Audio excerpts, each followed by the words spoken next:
What is going on, everybody? It's Alex coming back here with another video. And today we have been blessed with another Mel Kiper mock draft 4.0. And well, funnily enough, it is 2 rounds. So we're going to get through this. Obviously, Mel has some interesting ass stuff that goes on in some of his drafts. But you know what? Let's have some fun. Let's enjoy it. Let's get into the video. Let's go. So starting off with the number 1 pick, we're not going to talk about it, Trevor Lawrence. And then number 2, Zack Wilson. It is a pretty much guaranteed 1-2, and I like that quite a bit. You know, it's nice to be able to have, like, it sometimes is nice to actually know what's going to go on at the start, so you can see how the dominoes fall from the get-go. Obviously, Zack Wilson, we know he's going to be this pick because otherwise the Eagles were thinking about trading up to 3. They knew that Zack Wilson wouldn't be there, so now they're trading out. So that's why they have now officially traded down, and that is, well, that pretty much guarantees Zack Wilson at 2. Number 3, Niners going Mac Jones. So I assume Mel is just doing this for ESPN's sake because he knows it. Everybody else knows it. Todd McShay knows it. He is not worth this pick at all. He's not even worth the number 3 spot in the quarterback rankings, 4th ranked quarterback.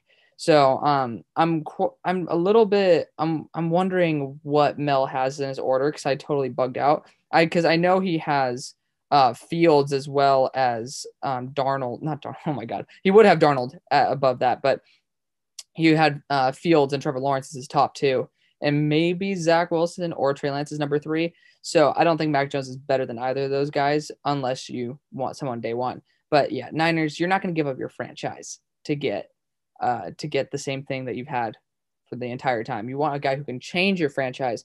Mac Jones, you do see guys who are consistent pocket passers every single year with subpar arm strength and mediocre ball placement. So it's really not that great. You guys can fight me on that all you want. I've been the one who actually watched every throw and did a report. You guys could, of course, see that links down below for like Twitter and stuff. If you guys want to see my actual reports, then let me know. So we got a trade. Dolphins are moving up with Atlanta. So they're actually just trading a little bit up to get Kyle Pitts, which I actually did see the top 10 on somebody's tweet, but, you know, I don't know how much I like this. Obviously, I know Kyle Pitts is the best option for the Dolphins, but there's a guarantee of 3 really good prospects, and I think that Kyle Pitts probably will go here. So I've heard that the Falcons are actually being a pain in the ass and saying they're asking for too much, which I assume it's the same exact trade for number 3 because now the real deal is, we're at number 4.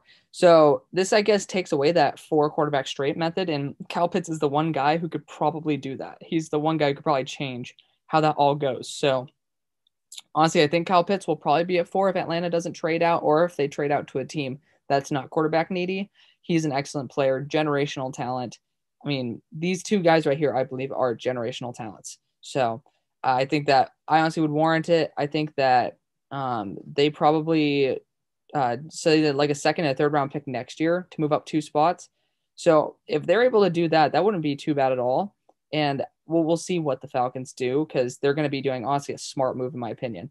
So the Dolphins get Pitts, really good pick for them. And if they really only give up a 2nd and a 3rd next year, that would be quite the move up. Bengals going Penei Sewell here. Great. You finally need to get something there. And since he is a little bit more raw, having Riley Reef there could be a really good mentor. So him and Jonah Williams will be an excellent pairing. Like that a lot. Falcons getting Trey Lance. So they traded back and they got Trey Lance. Again, I don't think that getting a quarterback's the right move with that restructure. But again, we have seen crazier things happen with, of course, the Rams literally trading 2 firsts to get out of a monster contract and taking a pretty big dead cap hit. So the Falcons are going to be taking Trey Lance, who is a lot. He has a lot of upside. You know, I like what I have seen, but I don't love him at all. I still have him as like a top 20 player. He's somewhere in the 20s on my big board. I see the potential, but he has a lot of room to grow. This is one of the best locations for him, but I don't think that that's the right route. I still would have stayed at 4 and gotten Pitts. You know, I don't think a 2nd and a 3rd are going to convince me to get out of Pitts, but, you know, honestly, I wouldn't hate on them if they're able to move 2 spots back and still get a quarterback. I'm just glad that it wasn't 4 quarterbacks straight, which it's starting to look like it very well might be. Number 7, the Detroit Lions go Jamar Chase. That's a great pick. They definitely need a number 1 wide receiver, and Tyrell Williams, not going to be the option. That's the guy who I forgot his name yesterday.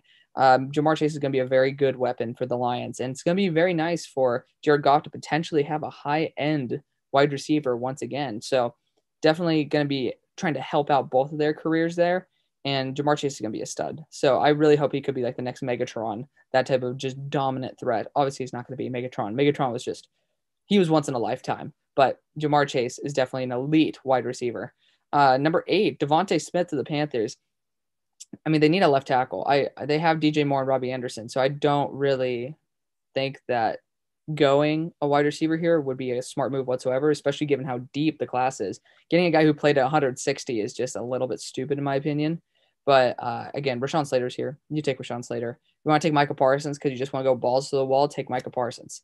You do whatever the hell you want, except going for a wide receiver here. That's really like the one position you don't need. Even if you go a quarterback at this spot like Justin Fields, like, cool. I would still be willing to do that. But, I don't know. It's weird. A number 9, the Broncos go Micah. Perfectly fine with that. Obviously, there still is Justin Fields on the board. Always have to discuss that. There is Justin Fields on the board. So I would definitely go Justin Fields over Micah Parsons personally. But again, that's the second best option that you can go at this spot. So you know what? ESPN, for an ESPN draft, going the second best player at that spot is probably much better than they could have done. And then the Patriots trading up with the Cowboys, because again, we haven't seen a cornerback go off the board. So we're going to see exactly what they do. This is the last pick I actually know in the draft. New England's trading up for Justin Fields. So, obviously Justin Fields is an amazing prospect. He has all the tools and he just needs some time to develop. And this is the perfect scheme for him to go in. And sorry, I accidentally clicked that. But, he's an excellent player. He has all the makings. He just has some development to do. And he easily could be the best player in this class. Easily. I think he has the highest ceiling of anybody in this class. Not too far ahead of a Trevor Lawrence, but I still think that he is spectacular. And it's like people talk about Ohio State. He wasn't originally Ohio State. He was originally Georgia. And he came in and then just lit it up in the Ohio State scheme. So we'll see what happens with him. But I seriously doubt that he's actually going to be anywhere close to that. I think he is a lock at number 3. Unless it's Trey Lance, which then he could be a lock at number 4 or even number 7. I don't think he would ever in a million years fall past 8. Don't think that at all. He is way different than Dwayne Haskins. Exponentially different. And that's coming from a guy who knew Dwayne Haskins pretty well from going to the same nutritionist and hearing a lot of inside information on him. I didn't like him at all. So I guess we all know that. 11, the Giants going Waddle. Again, I just don't get why we're doing this when Rashawn Slater's on the board, Elijah Vera Tucker's on the board.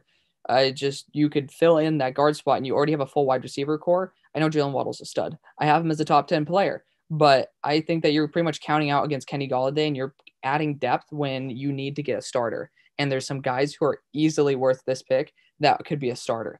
Elijah Vera Tucker, I just know that the NFL thinks very highly of him. So that's why I'd put him here. But Rashawn Slater, 10 out of 10 times, would go there in a heartbeat. Next, Eagles going Surtain, perfectly fine with it, to be honest. You trade back and you still get one of the top corners in the draft. Obviously they think it's the top corner. I'm not really on that train. I still think JC Horn's a bit better, but Patrick Surtain's an absolutely amazing cornerback. I'm just worried about the time he got torched a couple times in college, and it just looked like he didn't have the same play speed as his test speed. But I hope the best for him. If he has that play speed, if he developed it, that's going to be absolutely wonderful. He's easily the best corner in the class. But you have to worry a little bit. In a cover 2 scheme, I think he'll be perfectly fine. He's probably the best guy for the Eagles. I'll put that out there, but that's that. Number 13, the Chargers going Rashawn Slater. I think that the guard depth's pretty good, so I would hesitate on getting Rashawn Slater, but then people said his arms were too short, but his arms are like the same length as Darsaw's. They're pretty damn close, so I wouldn't mind it, actually. He's an extremely athletic player. We actually finally got the fan going on. That's wonderful. Haven't had that going in a while. But Rashawn Slater is an excellent player. Obviously, we're going to continue rolling through this because we have a lot of picks. Christian Darsaw to the Vikings, that's just the best case scenario. I'd probably want to trade out with a team that's desperate for a tackle and get a guy like Kwity Paye, but hey, I can't deny it. We're going to turn down the screen brightness just so we don't completely fuck over the computer and your guys' audio. Number 15, Cowboys get JC Horn, who I would have picked at 10. Great trade out for both teams. So I like that. Cardinals going Farley. I guess they don't need him to start day 1, and he has the highest ceiling of anybody in this class almost on the defensive side. I would say definitely in the secondary. I like Caleb Farley. Really good. Has all the tools. Again, just injuries. Vegas Raiders, AVT. Okay. I just think that they really need to go after a tackle. But if you really want to get the future at guard, sure, by all means. I know AVT is looked at very highly here. Dolphins getting Kwity Paye. Very happy with this pick. He is a perfect fit on the squad. I'm a huge fan of that. I absolutely love it. Number 19, JOK to Washington. We have not seen a tackle for once in one of these. I'm so proud of Mel. Good job. He actually, I think, knows what he's talking about here. You can use him as a slot corner, something you need. You can use him as a linebacker, something you need. You can use him as a safety. If you want to save up some money and get rid of Landon Collins, something that you can definitely do. Get a single high safety later on. You're cooking with Crisco. Number 20, Bears getting Tevin Jenkins. Don't know if it just depends on the quarterback that they're going to go with for the future. If they're going to go the way they are now, excellent pick. If they want to go with somebody who actually can be a game changer, I would probably stick away from it just because you want to be with more immobile quarterbacks with Tevin Jenkins. And this would be a pretty good one. I just don't think that Tevin Jenkins on the move is going to be excellent. You know, he definitely has more clunky steps. He's very open for interior inside moves, and he saw it a couple times. So there's definitely some challenges there. But, you know, for his size, he moves amazingly. With the right coaching, he could be excellent. 21, Colts getting Phillips. You have to. I mean, like, this team is not ready for a Super Bowl if you don't get an offensive line. So I know the edge is a huge need for this team, but you really have to get tackles. We'll see what they do in round 2. Titans getting Elijah Moore. I've been saying this. This is a very realistic pick. You know, I don't know if he gets past the first pick in the second round. His testing numbers, amazing. His play, amazing. I have him as a mid-second, but after seeing those testing numbers, it at least looks like he can back it up. His play speed with, and plus if he plays slot, that's why I knocked him to the mid-second. I have him actually as a first-round grade if you really need a slot. Again, my grading scale is if I have you as a second in a team and you're a perfect fit on a team, I'm perfectly happy moving that up a full round. So, like, if I give a guy a third-round grade, some team takes him in the second, but it's a big-ass need and it's a great fit, absolutely I'm happy with that. That's actually what I did with Justin Jefferson. I was like, dude, the Eagles, they needed all-around wide receiver. I love that. And then they missed on him. I'm like, really? What the fuck? Got Jalen Reagor, who's a gadget weapon, which is something they didn't need. You guys can check out that video because I actually was against Justin Jefferson just because, you know, you see Jamar Chase being better and you don't think that, oh, well, Justin Jefferson's amazing. But I honestly still thought he should have went in the first round. It's similar to like what Joe Tryon. We'll probably look back on that next year and you'll be like, oh, you're an idiot. You thought Joe Tryon sucked. And then, well, I actually changed my opinion on him after the fact. So that's the only problem with actually making videos is that, you know, you actually don't really think about, you don't get to see the progression. But next, Jets getting Newsome. Don't know if that's it's the right value for Newsome. I just don't know if it's the right pick given the fact they really need a guard. But, you know, obviously AVT's off the board. Wouldn't mind it too much, but I don't know. I don't think it's that bad. I think it's a pretty solid pick.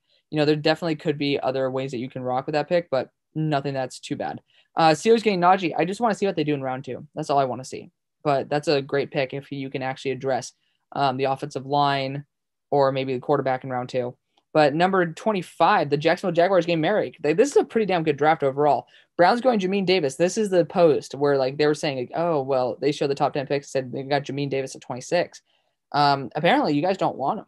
You guys don't want a linebacker in the first round. So apparently you want an edge. So I've been pretty fine with that. The Browns could definitely go with somebody, even if they do bring on Jadeveon Clowney, like Mel says. Or you also can go with the corner. You guys did talk to Caleb Farley. So there is potential there. But I personally think that Jamin Davis would be the best option. I just don't really think that there's much debate in that. He's an excellent athlete. He's people say that he's not the greatest in the run defense, and I need to do some more tape study myself on him. But from what I've heard, from what I've seen, it's a pretty damn good pick. He could definitely be the best linebacker, arguably, in the class. I'd rather go Xavin Collins here, though, if you really do have some run issues. But Jamin Davis is going to be excellent against tracking down like Lamar Jackson in the field. So it's a catch-22. Ravens going Terrace Marshall. You know me. I think that's perfectly fine. He's going to be a great weapon down the field. And them signing Sammy Watkins shows they actually kind of want a target similar to that. That's a bigger deep threat. Number 28, New Orleans going Xavin Collins. I don't like saying he's a D end. It just doesn't really work for me. But he's going to definitely be an excellent linebacker on the squad. You desperately need it. And he's really good in coverage. Packers going Bateman. Isn't that a dream, huh? That's a dream, huh? Yeah, I like that. I like that a lot. I had you guys trading up for him in round 1. That's a really good pick. Buffalo's getting Azeez Ojulari. I don't really understand why you're taking a lighter player to play defensive end. You know, it's a little bit baffling to me. I know Azeez is an amazing player, so I'm not going to criticize that whatsoever. But I just don't know. You could have just gotten Christian Barmore right there just to solidify that interior, because you do have guys like AJ Epineza and then also Jerry Hughes, if I'm not mistaken. So you don't need to get somebody right now. And day one impact, I don't think Z's going to have much of a day one impact. You get a guy like Christian Barmore, it could be a big impact. Obviously, running backs off the table. You could honestly get extra line depth if you wanted to, but like realistically, I think that getting Christian Barmore might not get past 30. It's just a feeling, unless you want to get a second cornerback, which would be not a bad target as well. So obviously you said cornerback and running back are other targets. Number 31, Kansas City going Jason Oweh. Honestly, wouldn't mind it too much. He is absolutely unrealistic in terms of his athletic ability. But again, you got to get tackle, man. You got to get tackle. Unless you want to use him as a D end, which, I mean, I guess you can. But it's just, I think you need a day one impact on this squad because your team is crippled. It wasn't the defense that really failed in the Super Bowl. It's that offensive line being hurt. And now you lost your 2 tackles. So I just, it really makes me feel very uneasy about that pick. 32, Buccaneers, Barmore. That's a pretty good one. You know, and Ndamukong Suh, definitely. So I like it. Round 2, Jaguars, Kadarius Toney. Obviously, I think that if Elijah Moore were there, I'd probably rather go Elijah, but perfectly fine with this. I like it a lot. Now you have Laviska Shenault and Toney as 2 guys who are very dangerous, the ball in their hands. Jets getting ETN. I'd honestly wait a little bit. This is where I would possibly trade back and get a guard or something. But, you know, you could also get a tackle here and, you know, get some tackle help. Even get a guy like Jalen Mayfield and kick him to guard, who has absolutely insane athleticism, potential athleticism. He didn't test very well, but he looks like he plays at it. Falcons getting Rousseau. Happy it's not number 5. Back like when the Falcons were at number 5, they were getting mocked Rousseau. So this is fine. Honestly, they do need a pass rush, but I think that they're going for the P's 4-3, 3-4 hybrid. So it's mainly 3-4. But if you want to stick him on the inside, okay. I just would rather go with a guy who's more of an outside linebacker threat, because I know Aluakon's pretty damn good at it. At number 36, Dolphins going Devonte. That's a dream. Good job. Eagles going Nick Bolton. I think that would be pretty solid as well. I like it. I just want to see, where did they put Xavin Collins? They put him on I just totally forgot where they put him on. They put him on the Saints. That's a good pick. But next, De'Ami Brown to the Cincinnati Bengals. I could see that if they traded back. I actually mocked Cincinnati De'Ami Brown in one of my drafts. So, I mean, he is definitely an electric wide receiver. I would not mind them getting De'Ami, but the passing game wasn't really that much of an issue, apart from the line making it an issue. Don't think it's that big of a need for them to go in the second round. You still have a lot of interior offensive line positions to fill. So I honestly would go Landon Dickerson potentially here, which Carolina does, which is still a really solid pick. He is absolutely an animal, and I think that he could even go round 1. I'm a big fan of Landon Dickerson. Very, very talented player. Broncos getting Kelvin Joseph. Oh, I mean, at least he can sit and develop, but I just am not a very big fan of him. Detroit Lions, Malcolm Koontz. Interesting. Obviously, Mel knows some things that we don't, but I definitely haven't seen Malcolm Koontz's name in any talks before. So he definitely, I mean, interesting. Very interesting. I don't know too much about Koontz, so I can't really talk about it, but I think that obviously offensive line could be a very big issue there, especially with some of the best tackles on the board, not to mention some of the best slot corners on the board. Giants going Ronnie Perkins. I think that's fine. He's a good fit, but I would honestly possibly go even Osai there, Joe Tryon. There's some really good guys who I think are better, but that's the difference between Mel's and my board. At number 43, Niners, Tyson Campbell. You know me, I like making that pick, a really strong, heavy boundary corner that can have a very big impact on the game. Cowboys going Joe Tryon. I think that's a good fit. And the Cowboys, honestly, they don't have too much better. So you get a guy who could potentially be a top 10 edge rusher, and you have DeMarcus Lawrence coaching him up. That could be a really, really good pairing right there. I like it. Jaguars, Hunter Long. As the number 2 tight end? Very, very intriguing. I definitely don't agree with it. Let me put it that way. I think there's 2 or even 3 tight ends who are better than him, but very intriguing. I think that Pat Freiermuth would be a lot better. Patriots going Amari Rodgers. Obviously, they just lost Julian Edelman today. That's a perfect fit. I don't really mind it at all. 47, Chargers going Eric Stokes. I don't know if they're going to be running zone, but I don't think they are because obviously they're going to be more man heavy, like a Jalen Ramsey scheme coming from the Los Angeles Rams. But Eric Stokes is a little bit too elite to pass up there. He did run the 4.2s or 4.3s, depending on whatever site you want to look at. But unofficial 4.25 time, he is pretty spectacular. Number 48, Vegas Raiders, Richie Grant. Perfect. They need a single high safety. They need a slot corner as well. So that's definitely something they should address. Number 49, the Cardinals, Tutu Atwell. Absolutely hate it. I absolutely hate this pick. He's not going to be a good boundary. Christian Kirk should be in the slot.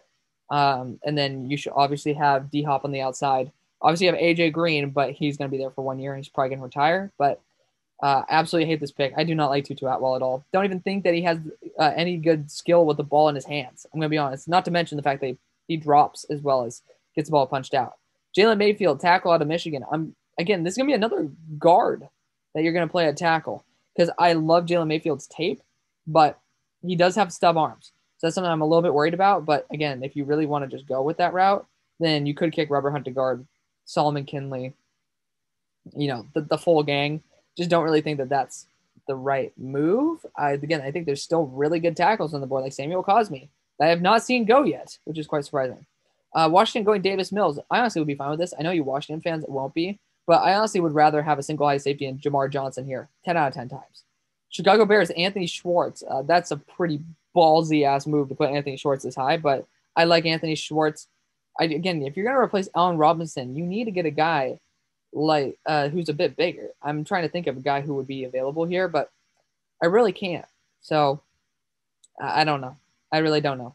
So, I mean, Anthony Schwartz, it's weird. It's weird. I'd rather go Dwayne Eskridge if you want to have a day one impact. But yeah, that's me. 53, the Titans going Asante Samuel Jr. ASJ is going to be a great fit. Honestly, I'd rather have him go to the Chargers. Didn't even realize he was on the board. Colts getting Cosme. I think that's extremely unrealistic, obviously, but that's a dream. And same thing with the Steelers getting Raduns here. I honestly think these could both be the first round pick. So obviously, if that happens, absolutely, I'm going to literally pop champagne and have the best time of my life if this is day one and day two, round two picks. Number 56, Seahawks going Osai. We already know they're going to do some crazy shit, so it's not going to be an actual player that we look at, but he is, and that'd be a pretty interesting fit because I know they like the bigger guys, but I think Osai definitely has a lot of growing up to do in terms of dealing with power, but I have him as an early second. I love his tape. Number 57, the Rams, Ernest Jones. What is up with some of these guys? I love Mel just randomly pulling out these names out of nowhere that I haven't even seen. This is very intriguing. Don't think it's going to happen. I think there's better linebackers on the board, but I've never seen them. I can't really, I can't say too much about it. I just don't think that he's probably worth the value. I would have to look at him myself to actually make an official opinion on it. Ravens getting Eichenberg. This is just good backup. He could potentially be your right tackle, but I don't think he's actually a guard. If you're going to say that the kid out of Michigan, Jalen Mayfield's a guard or a tackle, then you have to go Eichenberg. Eichenberg uses his length very well. So I don't know. I don't really know. But Eichenberg's a really good player. Number 59, Eskridge to the Browns. I know Browns don't like this idea.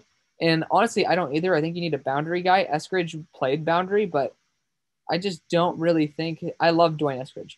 But I don't really think that you're going to want to have a guy who would sit behind Jarvis Landry in an NFL locker room. He has outside experience. I just wouldn't want him on my outside. Saints going Rondale Moore. Love that pick. You guys see me do it all the time. Buffalo Bills, Benjamin St. Juste. Charles Fleming actually corrected me. He is his own corner. So apologies for taking him to, I believe, New England. But Benjamin St. Juste would be a pretty damn good fit. I just think there's better zone corners left on the board, especially guys like Ifeatu Melifonwu. Number 62, Packers going Carmen.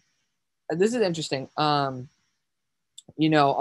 I think he could play right tackle. He's a big-ass dude. He just has really stubby arms. I just don't know if he's going to be able to play tackle at the next level. Chiefs going Walker Little. We already know that Mel loves his Walker Little, so you do you, but I don't think he's going to be able to be that big of an impact year one. I think he should sit for a year, and that's not the team to sit. Number 64, Tampa Bay is going Simi Fehoko. So, again, this could be a case because we saw it with, Chase Claypool last year. Like, these guys who are 6'3", 6'4", can run in the 4.4s, 4.3s, has just insane athleticism like a Miles Boykin going in like the second to third to fourth round.